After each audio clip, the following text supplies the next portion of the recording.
Se ele tem uma certeza aí, teoricamente, né, vamos dizer assim, que ele não vai ter essa retaliação de uso de armamento nuclear, inclusive você trouxe essa citação aí, que realmente o Ocidente não deve, né, entrar numa situação como essa. Então, o que justificaria esse caso específico? Foi a primeira pergunta que eu te fiz, da questão dos Estados Unidos estarem ali comprando esse medicamento, né, destinado a aplicar ali na população para tratar lesões causadas pela radiação. Isso, na verdade, seria rotineiro ou foi a primeira vez? É uma precaução. Necessária, tá. Porque nós estamos falando de um cenário de guerra nuclear. Mesmo que não seja uma guerra nuclear mundial, você vai entrar em confronto com um país que está usando uma bomba atômica, ou que estaria usando uma bomba atômica. Mas aí, então, os Estados Unidos assume a responsabilidade de entrar nesse conflito? Não, os Estados Unidos não necessariamente vai usar uma bomba, mas ele não sabe qual vai ser a reação do Putin. Se o Putin está disposto a usar uma bomba atômica, e se ele enlouquecer e jogar uma bomba nos Estados Unidos? Uma só. E aí, os Estados Unidos não vai estar preparado, entendeu? Então, existem protocolos de segurança que precisam ser tomados. O sistema de alerta de defesa americano, que vai do nível 1 ao 4, recentemente subiu do 3 para o 2. O 1 é o mais alto, o 4 é o mais baixo. O DEFCON, na Europa, subiu do 3 para o 2, que é um abaixo do máximo. E isso aconteceu por causa da questão nuclear. Então, é um nível de preparação militar e precaução. Ainda mais, assim, pelo que a gente assistiu durante o Covid, né? Os efeitos da falta de medicamento, da falta de equipamentos hospitalares e assim, os problemas que os países tiveram que lidar numa situação de emergência de saúde. E na questão nuclear, caso tenha uma bomba atômica, um dos efeitos é esse, precisa ter as pílulas ou os remédios. Então, eu diria que é um protocolo de segurança, de precaução. Estamos lidando com um evento altamente destrutivo, o mais destrutivo de todos. Então, acho que comprar as pílulas não mostra que os Estados Unidos vai entrar, mas mostra que a ameaça é real e que ela existe.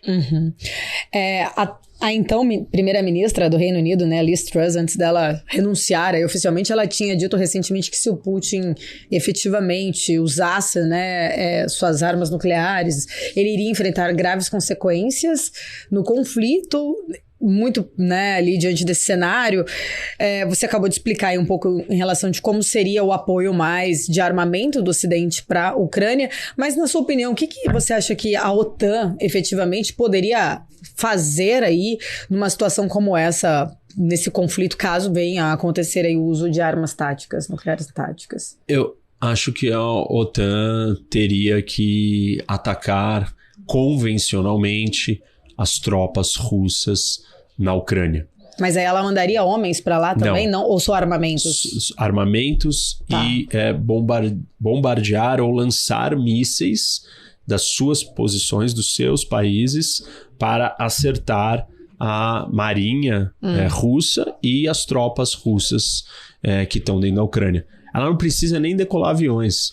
Ela tem a capacidade de lançar mísseis de vários lugares da Europa que chegariam na Ucrânia, nos alvos russos. Então, eu acho que a última medida, ou a resposta mais severa da OTAN, seria isso.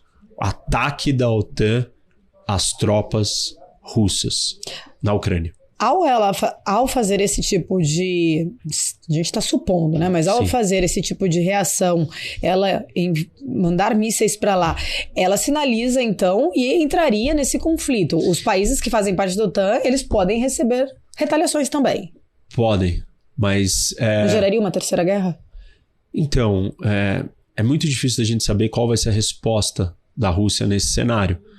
Porque tem que lembrar que a Rússia foi lá e jogou uma bomba atômica em primeiro lugar. Sim. E aí o Ocidente reagiu. Não com soldados, mas lançou mísseis. Será que a Rússia lançaria mísseis contra a Alemanha, contra a França, contra a Polônia? Se ela fizesse isso, aí a guerra seria declarada entre a Rússia e a OTAN. Nós estamos falando que a OTAN teria entrado na guerra para ajudar a Ucrânia, mas não para atacar a Rússia. Ela teria atacado as posições russas dentro da Ucrânia. Se a Rússia retaliar atacando o território da Alemanha, da França ou da Polônia, a Rússia saiu da guerra da Ucrânia e iniciou um novo confronto com países da OTAN. A Rússia deu um passo a mais. É óbvio que a resposta dos russos vai ser: mas vocês deram um passo a mais. Vocês entraram na minha guerra contra a Ucrânia.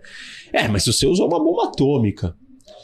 Enfim, por isso que uma ação dessas, ela vai provocar respostas tréplicas, réplicas tréplicas, escalatórias. Até porque essa confusão, um dos pilares também foi o fato do pedido da Ucrânia em aderir, né, em entrar ali exatamente na OTAN. Isso que preocupou muito o Putin. Ele sinalizou desde o início que ele era contra. Se de repente a OTAN, que não anexou a Ucrânia, mas revidar a essa altura... realmente, a gente não sabe, não tem como prever o que ele vai fazer, mas ele desde o início ele sinalizou que ele não queria, né, exatamente essa aproximação ali de países vizinhos dele com países da OTAN. Esse é um argumento que muitas pessoas usam para justificar a ação do Putin. E aí eu preciso explicar um fenômeno então, que explica muito por que isso acontece nas relações internacionais e que é muito difícil para você virar e só falar assim: mas o Putin estava cercado pela OTAN, então isso justificou a ação dele. Na verdade, imagina que você não confia em mim, porque a gente vive em anarquia, ou seja, não tem regras na nossa interação, e você começa a se armar para se proteger. Porque você não confia em mim. E quando você começa a se armar, eu olho e falo assim: mas por que a Paula está se armando? Estranho. É melhor eu me proteger também. E eu começo a me armar. Quando eu, em resposta ao seu movimento, me armo, o que você fala? Eu tinha certeza. Tá vendo? Ele está se armando porque ele quer alguma coisa contra mim. E aí você dobra a aposta do seu armamento. E eu falo: esse negócio tem alguma coisa errada. E aí eu também começo a me armar. E essa dinâmica, ela cria o que a gente chama do dilema da segurança, que é uma corrida armamentista aonde você não confia no outro lado, e não porque você quer fazer alguma coisa para provocar, mas você faz alguma coisa para se proteger, e isso provoca uma reação do outro lado. O que isso tem a ver com a história da Ucrânia e da Rússia? O argumento dos russos e daqueles que estão defendendo a Rússia o Ocidente cercou a Rússia com a OTAN. E o argumento da Ucrânia?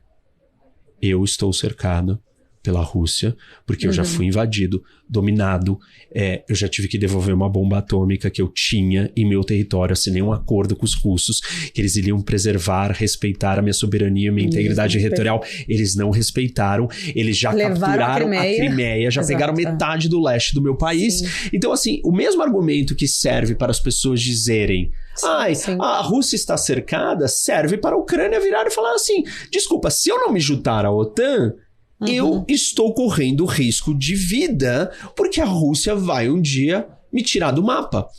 E, na verdade, o argumento é mais forte do lado da Ucrânia. Por quê? Porque a União Soviética já ocupou todos esses países, inclusive até metade da Alemanha. Então, isso já aconteceu. Eles já viveram sobre domínio e ocupação. Isso não aconteceu do lado de lá. Então, o Putin tem muito menos justificativa para dizer que ele estava se sentindo ameaçado do que o inverso. E assim, a gente não precisa nem tomar um lado. A gente só precisa entender a dinâmica que rege a interação dos países, que é essa de anarquia, medo e tomada de decisão racional. O que é uma tomada de decisão racional? Tem um cara do meu lado que eu não confio, que pode me atacar. Pode. Eu vou ter que me armar. E quando eu tento me armar, ele vai ler aquilo como uma ameaça. E aí ele vai tentar dar o primeiro passo e me atacar. É um clássico case do dilema da segurança, o que aconteceu nessa guerra.